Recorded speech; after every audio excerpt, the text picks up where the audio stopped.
Good afternoon विद्यार्थी मित्रों। Last lecture में आपणे कूलमना नियम ने लगता एनसीईआरटी नी बुकना दाखलाओ गणेला हता।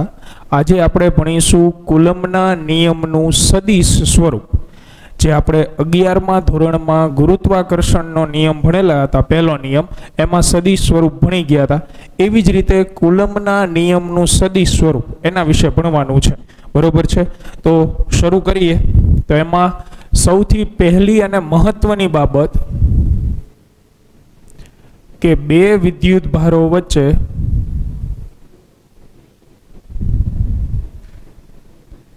लागतु कूलम्ब बळ ए ते बे विद्युत भारोने जोड़ती रेखा पर होय छे।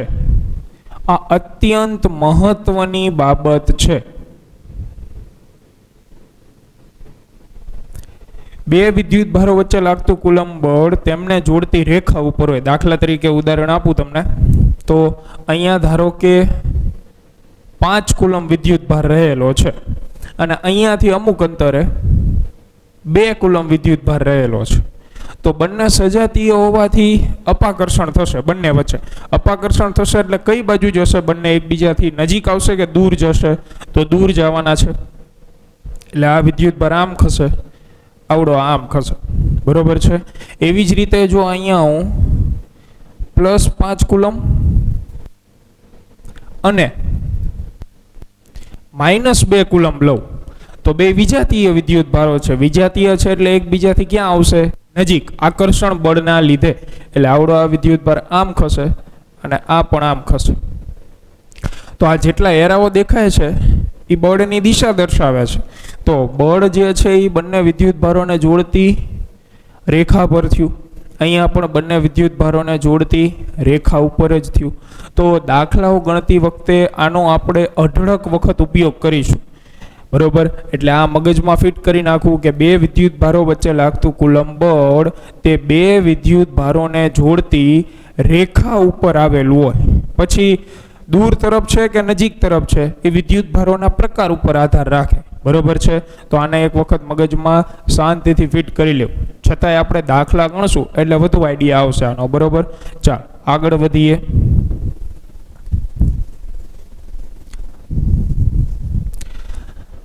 તો અહીંયા અમે ત્રિપરિમાણ એટલે x અક્ષ, y અક્ષ અને z અક્ષ, ત્રિપરિમાણમાં બે વિદ્યુત ભારો દર્શાવ્યા છે। એક છે Q1, બીજો છે Q2। એમાં આ ઉગમ બિંદુ છે R1 સદિશ, આ છે R2 સદિશ। બરોબર, સદિશ સ્વરૂપ છે એટલે સ્થાન સદિશોની જરૂર પડવાની જ છે આપણે। તો R1 ને R2 એટલે કોણ? તો કે R1 સદિશ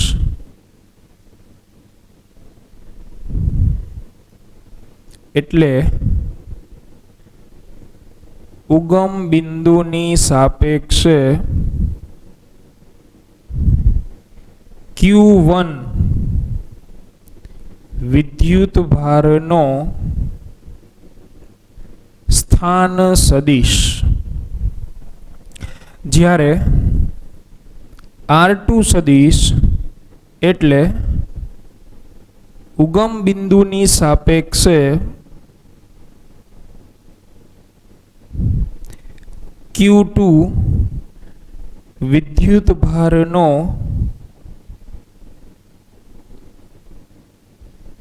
સ્થાન સદિશ। બરોબર છે, તો આ બંને એના સ્થાન સદિશો છે। હવે આમાં આપણે કોઈ પણ એક વિદ્યુત ભાર વડે બીજા ઉપર લાગતું બળ શોધીશું। તો એ નક્કી કરી લઈએ, કોઈ પણ લઈ શકો તમને ઈચ્છા પડે। ધારો કે આપણે Q2 વિદ્યુત ભાર વડે Q1 વિદ્યુત ભાર પર લાગતું બળ અથવા તો કુલંબ બળ મેળવવું છે Q2 વડે Q1 પર. તો 11મા ધોરણમાં પણ આવી ગયું, બરોબર. સંજ્ઞા લેતા મેં તમને શીખવાડેલું હતું કઈ રીતે, તો ફરીથી એકવાર આપણે શીખી લઈએ. તો પહેલા તો બળ મેળવવાનું છે, તો બળ મેળવવાનું હોય એટલે F લખી જ નાખવાનું, પણ સદિશ સ્વરૂપ છે એટલે સદિશ F. Q2 વડે Q1 પર, જેના વડે હોય બહારની સાઈડ લખવાનો, જેના ઉપર હોય અંદરની સાઈડ, એટલે બગડો આવે બહારની સાઈડ, એકડો આવે અંદર. આ 11માં શીખી ગયા હતા આપણે, આવી રીતે શીખડાયું હતું. 2 વડે 1 ઉપર લાગતું બળ યાદ છે, 2 વડે 1 ઉપર લાગતું બળ આ જોઈ લેવાનું, એમ જ છે ને. હા, Q2 વડે Q1 પર. જો 3 વડે 4 ઉપર કીધું હોય તો 3 વડે 4 ઉપર, 10 વડે 15 ઉપર, 10મા વિદ્યુત ભાર વડે 15મા વિદ્યુત ભાર પર, બરોબર છે. એટલે જેના વડે લાગતું હોય એ બહારની સાઈડ હોય, જેના પર લાગતું હોય એ અંદરની સાઈડ, બરોબર. કારણ કે આ જે સંજ્ઞા છે ને એ અત્યંત મહત્વની છે. તો જેના વડે આવતું હોય એ બહારની સાઈડ હોય અને જેના પર લાગતું હોય એ અંદરની સાઈડ. તો કુલમ્બના નિયમ મુજબ F21 સદિશ કુલમ્બના નિયમ મુજબ કે Q1 Q2 upon R12 square. અહીંયા જે સંજ્ઞા હોય જાય મૂકવાની. તો R12 કોણ છે, તો કે R12 જે છે એ Q1 અને Q2 વચ્ચેનું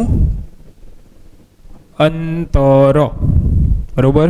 એટલે આ બે વિદ્યુત ભાર વચ્ચેનું અંતર, આ બે દેખાય છે એમના વચ્ચેનું, R1 કે R2 નથી, ધ્યાન રાખજો. કારણ કે કુલમ્બનો નિયમ આપણે ભણી ગયા, એમાં આવ્યું હતું બે વિદ્યુત ભાર વચ્ચે લાગતું કુલમ્બ બળ વિદ્યુત ભારોના મૂલ્યના ગુણાકારના સમપ્રમાણમાં અને તેમની વચ્ચેના અંતરના વર્ગના શું હોય, વ્યસ્ત પ્રમાણમાં હોય. તો આ બે વચ્ચેનું અંતર. બીજી બાબત, ડાબી બાજુ સદિશ છે, વચ્ચે ઇક્વલ ટુ કરેલું છે આપણે, અને જમણી બાજુ બધા પદ અદિશ છે. જો કે અદિશ, Q1 Q2 અદિશ, વર્ગ અંતરનો એ અદિશ. તો હવે વચ્ચે ઇક્વલ ટુ છે, ડાબી બાજુ સદિશ, જમણી બાજુ અદિશ, બહોત ના ઇન્સાફી है. એટલે જમણી બાજુ તમારે સદિશ વાળું પદ કંઈક મૂકવું જોઈએ. સાદી ભાષામાં તમને યાદ કરાવું તો જ્યાં જ્યાં સદિશ હોય ત્યાં એકમ સદિશ આવે અને આવે. એકમ સદિશનું કામ શું છે, તો કે દિશા દર્શાવવાનું. કારણ કે એકમ સદિશનું મૂલ્ય કેટલું હોય, 1. અહીંયા હું ગુણાકારમાં એકમ સદિશ મૂકું તો બળના મૂલ્યમાં કોઈ જ ફેર ન પડે. કારણ કે ધારો કે આનો જવાબ 10 આવતો હોય અને અહીંયા હું એકમ સદિશ મૂકું તો 10 ગુણ્યા 1 શું થવાનું છે, 1 જ થવાનું છે. પણ અહીંયા આ બધા અદિશ છે એટલે અહીંયા તમારે એકમ સદિશ મૂકવો પડે. R12 કેરેટ, બરોબર છે. આ રેડ પેનથી લખેલું એ ધ્યાન રાખજો, આ બે મહત્વનું છે. જ્યાં જ્યાં સદિશ આવે ત્યાં ત્યાં એકમ સદિશ આવે, એટલું યાદ રાખવું, બરોબર. સદિશ તો એકમ સદિશ, નો સદિશ નો એકમ સદિશ, બરોબર.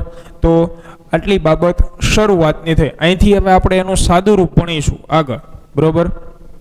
ચાલો હવે બળની દિશાની વાત કરી લઈએ કે બળની દિશા કઈ બાજુ આવે. તો દિશા વિશે તો આપણે લખેલું જ છે કે બંને વિદ્યુત ભારોને જોડતી રેખા ઉપર હોય. તો પહેલું કામ શું કરવાનું, બે વિદ્યુત ભારને જોડી દો. આ બંને વિદ્યુત ભારને આપણે જોડી દઈએ. આ જોડી દીધા. હવે તો હવે કોના વડે કોના ઉપર લાગતું બળ ગોતીએ છીએ, Q2 વડે Q1 પર, એટલે Q2 જે છે એના વડે આના પર, તો જેના ઉપર બળ શોધવાનું હોય ને, જેના ઉપર, બહુ વ્યવસ્થિત સાંભળજો આ વાતો, જેના ઉપર બળ મેળવવાનું હોય ત્યાં જઈને ઊભું રહી જવાનું, બરોબર. કોના ઉપર મેળવવાનું છે? Q1 પર, તો અહીં જઈને ઊભા રહી ગયા આપણે. હવે તમારી પાસે આ જગ્યાએ બે જ રસ્તા છે, કાં તો આ બાજુ અથવા આ સાઈડ, કારણ કે બે વિદ્યુત ભારને જોડતી રેખા પર જ બળ હોય, એટલે આવડો આ વિદ્યુત ભાર અત્યારે ધન છે, આ પણ પોતે ધન જ છે. તો આ વિદ્યુત ભાર જે છે એ આને પોતાની તરફ ખેંચે કે ધક્કો મારે? બીજી વખત આ વિદ્યુત ભાર વડે આના ઉપર લાગતું બળ શોધવું હતું આપણે, તો જેના ઉપર બળ શોધવાનું હોય ને ત્યાં ઊભું રહી જવાનું છે.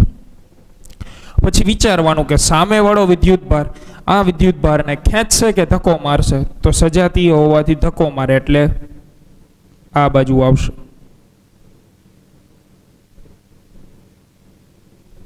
તો આ છે બળ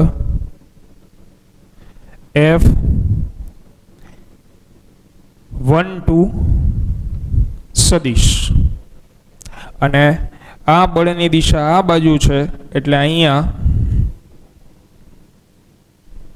જે આપણે બે વિદ્યુત ભાર વચ્ચેના અંતરનો જે સદિશ દોરીશું,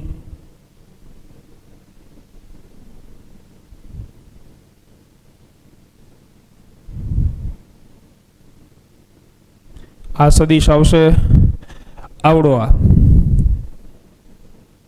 R12 સદિશ, બરોબર છે. તો આ આકૃતિ કમ્પ્લીટ પૂરી થઈ, અને હવે આપણે થોડું ઘણું સાદું રૂપ આપીશું, બરોબર. તો આને એક વખત જોઈ લો, પછી આગળ વધીએ. તમારે આ સદિશ સ્વરૂપ ભણવું હોય ને તો એકમ સદિશનો ખ્યાલ તમારા મગજમાં ક્લિયર હોવો ખૂબ જ જરૂરી છે. એકમ સદિશનું મૂલ્ય 1 હોય. એકમ સદિશ એટલે શું? તો સદિશના છેદમાં સદિશનું મૂલ્ય, સદિશના છેદમાં સદિશનું માન, એવું 11માં આપણે ભણી ગયા હતા. જોઈ લો આને એક વખત, પછી આગળ વધીએ. કમ્પ્લીટ. ચાલો,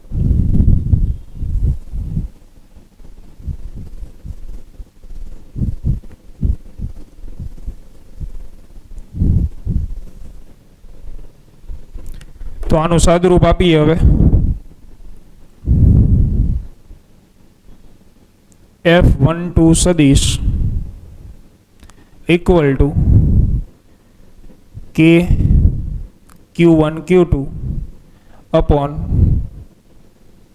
R12 સ્ક્વેર ઇન્ટુ એકમ સદિશ એટલે શું? એકમ સદિશ એટલે સદિશના છેદમાં સદિશનું મૂલ્ય, એવું ભણી ગયેલા છીએ ધોરણ 11માં. એટલે હું આની જગ્યાએ મૂકીશ R12 સદિશ છેદમાં સદિશનું માન, એટલે કે R12.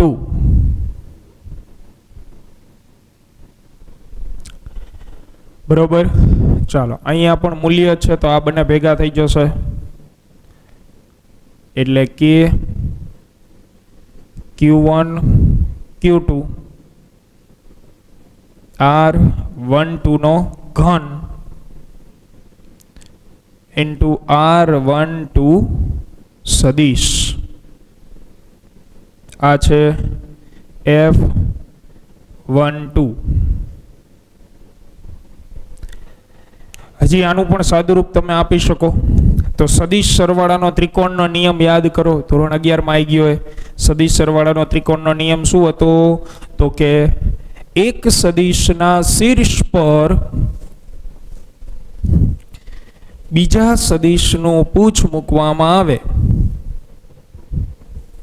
પછી પરિણામી સદિશ મળે. ધારો કે આવી રીતે છે, આ A સદિશ, આ B સદિશ. તો આ બેનો મારે સદિશ સરવાળો કરવો છે, તો આવી રીતે કરતા હતા.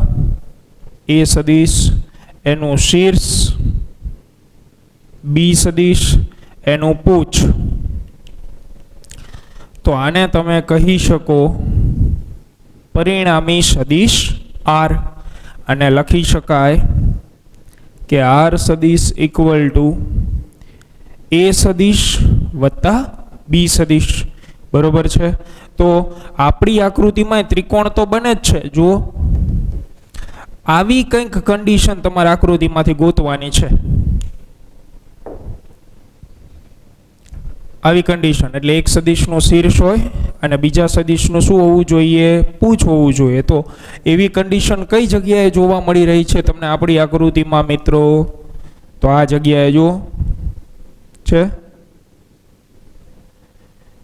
R2 સદિશનું શું છે? શીર્ષ।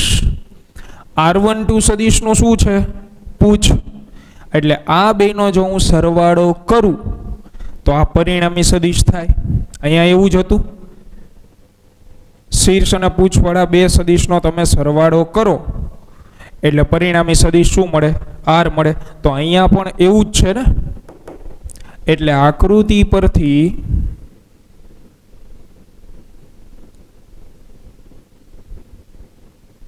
સદિશ સરવાળાના ત્રિકોણના નિયમ પરથી R2 સદિશ પ્લસ R12 સદિશ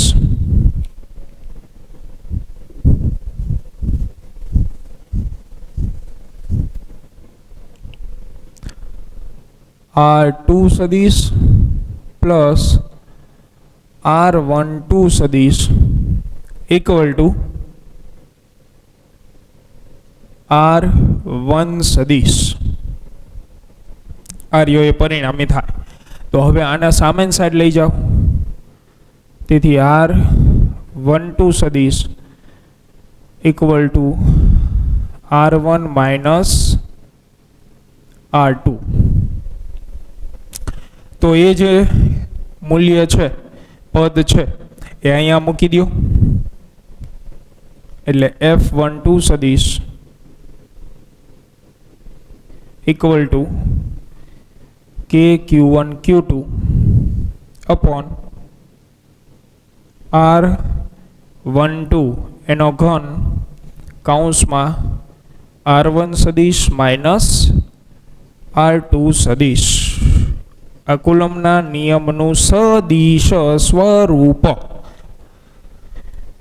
કેટલું સહેલું, એકદમ સહેલું, કંઈ જ નથી કરવાનું। તમારે બે વિદ્યુતભાર લેવાના હતા, બેના સ્થાન સદિશથી આપણે વાર્તા ચાલુ કરી। મગજમાં એક વસ્તુ ફિટ રાખો કે બળનું જે મૂલ્ય દિશા છે એ બે વિદ્યુતભારોને જોડતી રેખા પર જ હોય। આ એક ક્લિયર રહેવું જોઈએ। પછી કુલમના બળનો આપણે ઉપયોગ કર્યો સીધે સીધો। એમાં એડ શું થયું? તો ડાબી બાજુ સદિશ, જમણી બાજુ એકમ સદિશ। એકમ સદિશ મૂકી દીધો આપણે। પછી એની જગ્યાએ એકમ સદિશની વ્યાખ્યા કે સદિશના છેદમાં સદિશનું માન। સંજ્ઞા અત્યંત મહત્વની હતી તો એ હવે બધાને આવડે। જેના વડે લાગતું હોય એ બહાર, જેના ઉપર લાગતું હોય એ અંદરની સાઈડ। આ બંનેનો ગુણાકાર કરી નાખો। સદિશ સરવાળાના ત્રિકોણના નિયમ ઉપરથી અહીંયા પહોંચી ગયા અને અહીંયા કિંમત મૂકી દો, વાર્તા થઈ જાય પૂરી। બરોબર છે।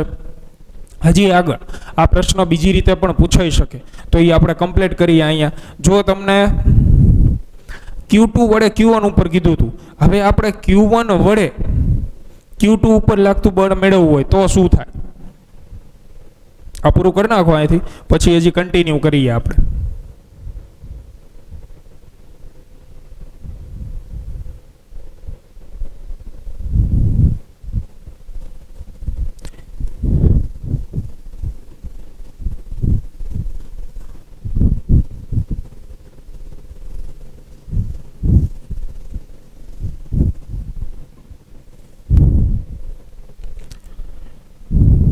હવે જો Q1 વડે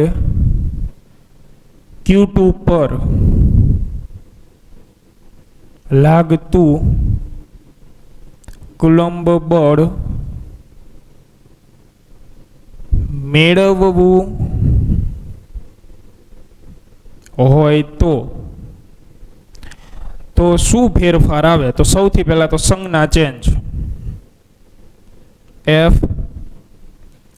1 વડે તો 1 બાર, 2 ઉપર બે અંદર સદિશ જમણી બાજુ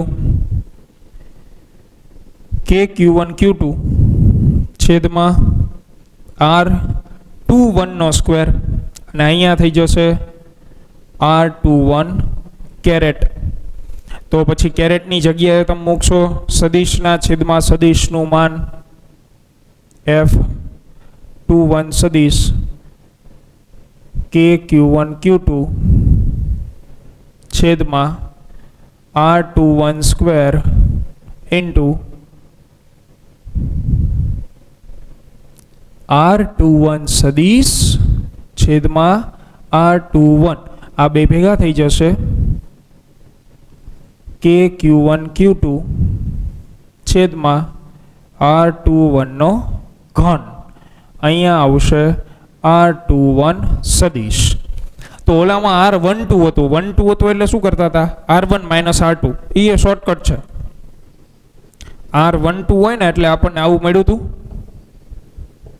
સદિશ સરવાળાના ત્રિકોણના નિયમ ઉપરથી. તો R21 હોય 21, R12 હતો એટલે પહેલું ઓછા બીજું, જો પહેલું ઓછા બીજું, તો R21 હતો એની જગ્યાએ શું મુકાય? R2 ઓછા R1. એ પછી આ માથાકૂટમાં ઉતરવા ન જવાય, કારણ કે આ લીટો તમારે આમ દોરવો પડે અને એ બળ કઈ બાજુ આવશે? આ સાઈડ જ આવશે, બરોબર છે? એટલે અહીંયા આપણે સીધું કમ્પેરિઝન કરીને મેળવીએ છીએ એટલા માટે. તો R12 હતું એટલે R1 માઇનસ R2 આપણે લખ્યું હતું હમણાં. તો આની જગ્યાએ R2 માઇનસ R1, તો F21 સદિશ equal to KQ1 Q2 R21 નો ઘન R2 સદિશ માઇનસ R1 સદિશ. હવે આ તો અંતર છે, અંતરનું મૂલ્ય એ તો સમાન જ રહે, દિશા બદલાઈ જશે. આ એરો જે આમ હતો એ હવે આમ આવશે, મૂલ્ય તો એટલું જ રહેવાનું, એટલે છેદ એક જ સરખો ગણાય.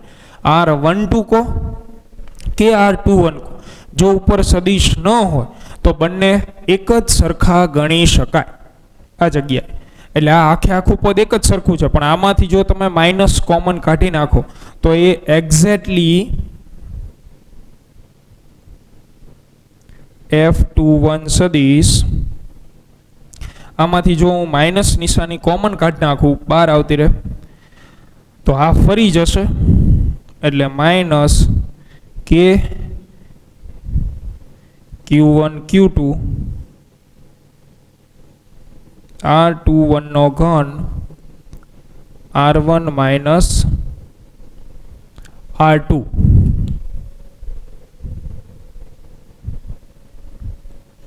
તો માઇનસ આપણે કોમન કાઢી નાખ્યા છે બાર. હવે તો આ પદ તો હમણાં બળ મેળવી ગયા, એક્ઝેક્ટલી એના જેવું જ છે. એ જે પદ તમને મળે છે એ હમણાં જે બળ આપણે શોધી ગયા હતા એના જેવું જ છે. એટલે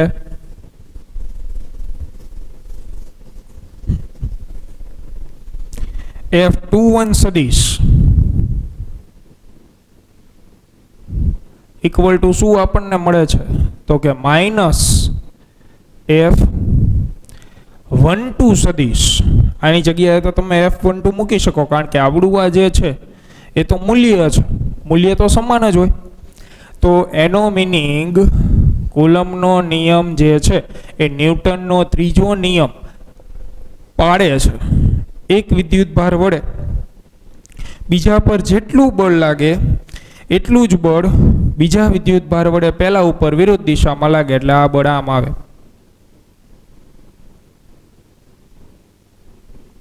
આ બળ હશે F21, બરોબર છે? એટલે કે જે ન્યૂટનનો ત્રીજો નિયમ પાડે છે તેમ સાબિત થાય. એટલે બે માર્ક્સમાં પૂછાય એટલે કટિંગ કરીને જ લખવાનું હોય, બહુ ડીપમાં ન લખવાનું હોય. આપણે આ તો થિયરી વ્યવસ્થિત સમજાય એટલા માટે બધું વ્યવસ્થિત લખાવેલું છે. બાકી 2 માર્ક્સમાં તમારે માત્ર મેથેમેટિકલ સ્ટેપ ઉપર ધ્યાન આપવાનું, ઝડપથી લખી કાઢવાના. એટલે પ્રશ્ન એવી રીતે પૂછાય કે કુલમ્બનો નિયમ ન્યૂટનનો ત્રીજો નિયમ પાળે છે એમ સાબિત કરો. તો આ જ થિયરી છે કુલમ્બના નિયમનું સદિશ સ્વરૂપ. બરોબર છે? તો આને એક વખત શાંતિથી જોઈ લો, પછી આગળ આપણે બીજી થિયરી ભણીએ.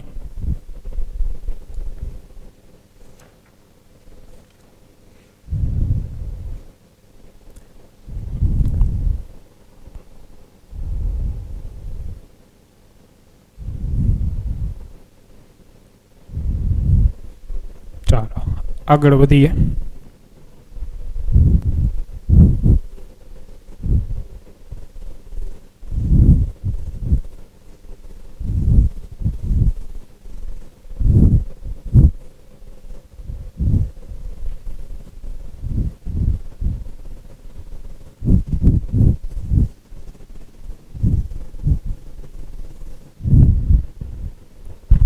તો આ તો વાત થઈ 2 વિદ્યુતભારોના તંત્રની.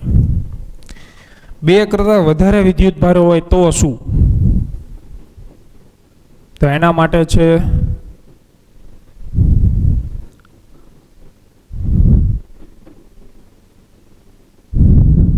સંપાતપણાનો સિદ્ધાંત.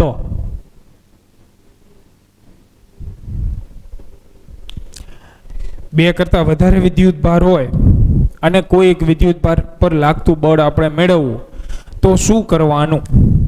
તો એના માટે સંપાતપણાનો સિદ્ધાંત આપણે ધોરણ 11માં તરંગો ચેપ્ટરમાં આવી ગયો. બરોબર? એવી જ રીતનો આ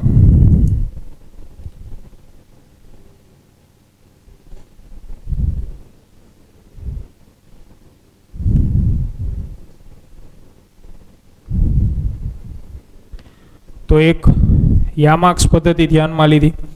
હવે 2 કરતાં વધારે વિદ્યુતભારોનું તંત્ર ધ્યાનમાં લઈએ. એટલે 2 કરતાં વધારે વિદ્યુતભારો, એક અહીંયા બીજો, ત્રીજો વિદ્યુતભાર છે અને આ છે ચોથો વિદ્યુતભાર. તો સંપાતપણાના સિદ્ધાંતનું વિધાન સૌથી પહેલા, તો વિધાન અત્યંત મહત્વનું છે. તો વિધાન ધ્યાનથી જુઓ, પછી યાદ કઈ રીતે રાખવું એ શીખવાડી દઉં. તો 2 કે 2 કરતાં વધુ વિદ્યુતભારોના બનેલા તંત્રમાં કોઈ એક વિદ્યુતભાર પર લાગતું પરિણામી કુલંબ બળ અથવા તો વિદ્યુત બળ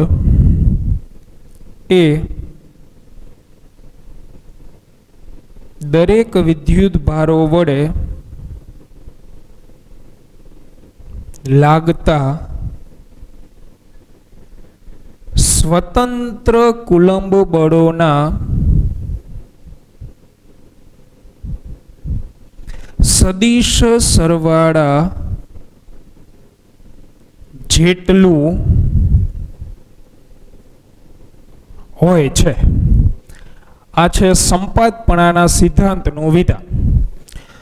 તો આપણે જોઈએ, આના ઉપર ત્યાં ધ્યાન ન આપતા, શીખવાડી દઉં પછી. તો પહેલાં આપણે એક વિદ્યુતભાર ચૂઝ કરીએ. ધારો કે કોના ઉપરનું બળ મારે ગોતવું છે, તો ધારો કે મારે Q2 વિદ્યુતભાર પર લાગતું બળ આપણે મેળવવું છે. તો આમાં દરેક વિદ્યુતભારો જે છે એના સ્થાન સદિશોની જરૂર પડે આપણે. તો ઉગમ બિંદુની સાપેક્ષે પહેલા વિદ્યુતભારનો સ્થાન સદિશ R1 સદિશ,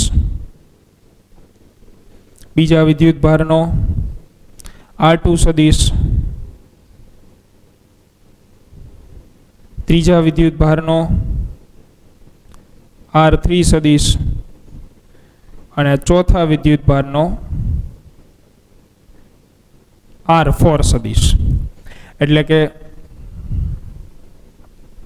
આ બધા જે છે R1 R2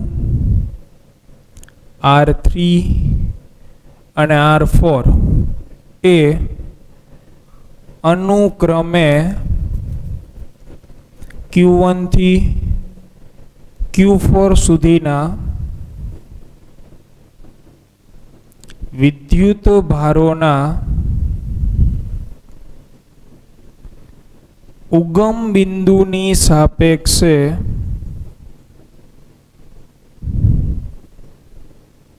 સ્થાન સદિશો છે. અને હવે એક વિદ્યુતભાર નક્કી કરીએ Q2. ધારો કે Q2 વિદ્યુતભાર પર પરિણામી કુલંબ બળ મેળવવું છે Q2 ઉપર. હવે ધ્યાન આપજો, હવે સંપાતપણાનો સિદ્ધાંત ચાલુ થાય છે. તો Q2 વિદ્યુતભાર પર લાગતું પરિણામી કુલંબ બળ એટલે એને કહી દઈએ આપણે F2 સદિશ. હવે Q2 ઉપર કેટલા વિદ્યુતભારો બળ લગાડે? તો Q2 સિવાયના જેટલા હોય બધા. આના સિવાય કેટલા વિદ્યુતભારો તંત્રમાં બાકી રહે છે? 1 2 3. તો ત્રણેય આના ઉપર વારાફરતી બળ લગાડશે, બરોબર. એટલે ટોટલ કેટલા બળ લાગશે એના ઉપર? 3 બળ લાગશે. તો Q2 ઉપર Q1 વડે લાગતું બળ, બોલો સંજ્ઞા શું આવે? આના ઉપરનું પરિણામી ગોતવાનું છે ને. આના વડે એક વડે લાગતું બળ, તો એક વડે લાગતું બળ એટલે હું શું લખીશ? F21 સદિશ. એક વડે બે ઉપર, જેના વડે હોય એ આઉટસાઇડ બહાર આર્યું. એક વડે બે ઉપર. પછી કોણ બળ લગાડે છે? તો કે તગડો. તો 3 વડે 2 ઉપર એટલે F23. એવી જ રીતે ચોગડો બળ લગાડે એટલે 4 વડે 2 ઉપર, તો 4 વડે 2 ઉપર એટલે F24 સદિશ. આટલા બળ લાગે. આના સિવાય વધારાના લાગે. હવે દિશાની વાત કરીએ તો દિશા કઈ રીતે મળે? તો સૌથી પહેલું કામ દિશા મેળવવા માટે બે વિદ્યુતભારોને જોડી દો. ચાલો, મારે કોની દિશા જોઈએ છે? પહેલા F21 ની. તો પહેલા બંનેને જોડી દો. એ બેયને આપણે જોડીએ. ચલો, એ આ જોડી દીધા. હવે તો કોના ઉપર બળ ગોતવાનું છે? Q2 ઉપર. મેં હમણાં જ કીધું, જેના ઉપર શોધવાનું હોય ત્યાં જઈને ઊભું રહી જવાનું, કારણ કે તો જ આપણને અહેસાસ થાય કે ભાઈ ખેંચે છે કે ધક્કો મારે છે. એટલે અહીંયા જઈને ઊભા રહી ગયા. Q1 વાળો વિદ્યુતભાર Q2 ને ખેંચશે કે ધક્કો મારશે? સજાતીય છે એટલે ધક્કો મારે, તો આ બાજુ આવશે બળ. તો આ બળ થઈ ગયું F21 સદિશ. હું વારે ઘડીએ આ રિપીટ કરું છું દિશા વાળું, કારણ કે દાખલામાં દિશા નહીં આવડે તો દાખલાની શરૂઆત જ નહીં આવડે. એટલે બહુ ધ્યાનથી. ચલો બીજી વખત Q3 વડે આવડું આ જોતું છે. તો સૌથી પહેલા Q3 અને Q2 ને જોડી દો. હવે કોના ઉપર જોતું છે? Q2 ઉપર. તો આવડો એને ખેંચશે કે ધક્કો મારશે? સજાતીય છે એટલે ધક્કો, તો આ બાજુ આવશે F23 સદિશ. એવી જ રીતે 4 અને 2 છેલ્લું. તો સૌથી પહેલા બંનેને જોડી દો, ચોગડાને અને બગડાને. આ જોડી દીધા. હવે તો ચોગડાવાળો બગડા ઉપર ખેંચશે કે ધક્કો? તો ધક્કો મારશે, એટલે એ જ દિશામાં આગળ F24 સદિશ. તો આટલા ટોટલ બળ આવે આર્યુએ. અને હવે વિધાન તમને સમજાય. જુઓ વિધાન. બે કે બે કરતાં વધારે વિદ્યુતભારોના બનેલા તંત્રમાં, એટલે મિનિમમ બે વિદ્યુતભાર તો હોવા જ જોઈએ, એના કરતાં વધારે હોય તો કોઈ પ્રશ્ન નથી. એના તંત્રમાં કોઈ એક વિદ્યુતભાર પર લાગતું પરિણામી કુલંબ બળ, એટલે એક વિદ્યુતભાર આપણે નક્કી કર્યો Q2, એના ઉપર લાગતું પરિણામી કુલંબ બળ એટલે F2 સદિશ એ દરેક વિદ્યુતભારો વડે લાગતા સ્વતંત્ર, દરેક વિદ્યુતભારો વડે લાગતા સ્વતંત્ર કુલંબ બળોના સદિશ સરવાળા જેટલું હોય છે. દરેક વિદ્યુતભાર એટલે Q2 સિવાયના જેટલા પણ વિદ્યુતભારો હતા, જેમ કે Q1, Q3, Q4, એ દરેક વડે લાગતા સ્વતંત્ર, એટલે આ એકડા વડે લાગતું સ્વતંત્ર કુલંબ બળ કેટલું? F21. તગડા વડે લાગતું સ્વતંત્ર કુલંબ બળ કેટલું? F23. ચોગડા વડે લાગતું 24. એટલે દરેક વિદ્યુતભારો વડે લાગતા સ્વતંત્ર કુલંબ બળોના સદિશ સરવાળા જેટલું હોય છે. આ થઈ ગયો સંપાતપણાનો સિદ્ધાંત. ફરીથી એક વખત કે બે કરતાં વધારે વિદ્યુતભારના તંત્રમાં કોઈ એક વિદ્યુતભાર ઉપર લાગતું પરિણામી કુલંબ બળ એ દરેક વિદ્યુતભારો, એટલે બાકીના જે પણ હોય જેના ઉપર તમે ગોતવા નીકળ્યા હોય એના સિવાયના બધા એકો, તગો, ચોગો, એમના વડે સ્વતંત્ર કુલંબ બળોના સદિશ સરવાળા જેટલું પરિણામી બળ જોવા મળે. અહીંથી આગળ સાદું રૂપ જ છે જે આપણે બહુ સહેલાઈથી આપી શકીએ, કારણ કે એ તો આવડે, હમણાં જ સદિશ સ્વરૂપ ભણી ગયા ને, તો આ તો અહીંથી તો આવડશે, અહીંથી કોઈ પ્રશ્ન નથી. તો જોઈએ, આને જોઈ લો એક વખત. 2 માર્ક્સમાં પૂછાતો હોય છે સંપાતપણાનો સિદ્ધાંત.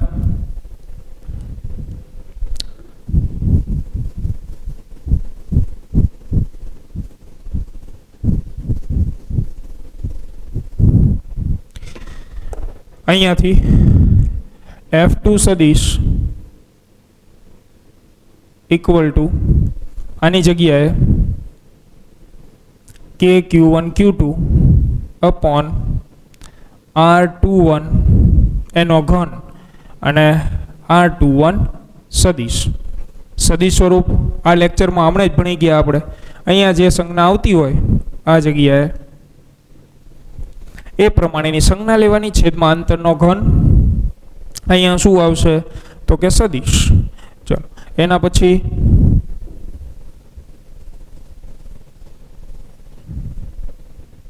ટુ 3 છે તો પ્લસ કે Q2 ઇન્ટુ Q3 છેદમાં R23 નો ઘન R23 સદિશ પ્લસ 2 4 છે તો કે Q2 Q4 છેદમાં R24 નો ઘન R24 સદિશ. કોમન નીકળી જશે KQ2, તો KQ2 કોમન કાઢ લો, અંદર વધશે Q1 ના છેદમાં R21 નો ઘન. અહીંયા તો હમણાં શીખડાયું હતું R21 સદિશ હોય તો શું આવે? પહેલું માઇનસ બીજું, R2 સદિશ માઇનસ R1 સદિશ.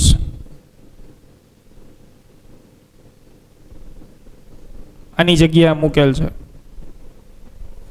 એવી જ રીતે પ્લસ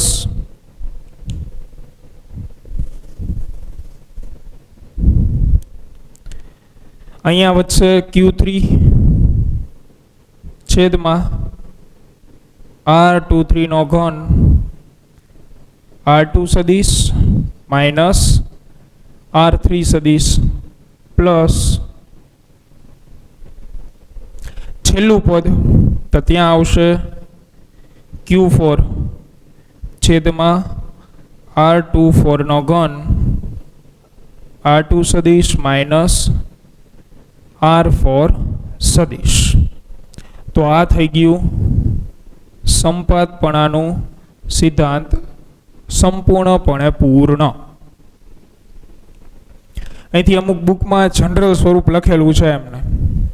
જનરલ સ્વરૂપ એટલે કેવું એ તમને આઈડિયા આપી દઉં કે જ્યાં અહીંયા જે અંક હોય ને અહીંયા એના સિવાયના જે પણ અંક દેખાતા હોય ને ત્યાં તમારે આઈ અથવા જે મૂકી દેવાનું. એ જનરલ સ્વરૂપ લખેલું છે, એ તમે કદાચ લખો ન લખો કંઈ ફેર ન પડે, અહીંયા સુધી લખો એટલે ઘણું બરોબર છે. તો સંપાતપણાનો સિદ્ધાંત અહીંયા થાય છે સંપૂર્ણપણે પૂર્ણ. તો આને શાંતિથી એક વખત જોઈ વિચારીને, અને હા, જે બળની દિશાની વાત છે એ યાદ રાખજો, જેથી કરીને નેક્સ્ટ લેક્ચરમાં આપણે સદિશ સ્વરૂપવાળા દાખલાઓ એનસીઈઆરટીની બુકના ગણીએ તો તમને આઈડિયા રહે. એટલે ધ્યાનમાં રાખવું કે બે વિદ્યુત ભારો વચ્ચે લાગતું બળ તેમને જોડતી રેખા ઉપર હોય છે.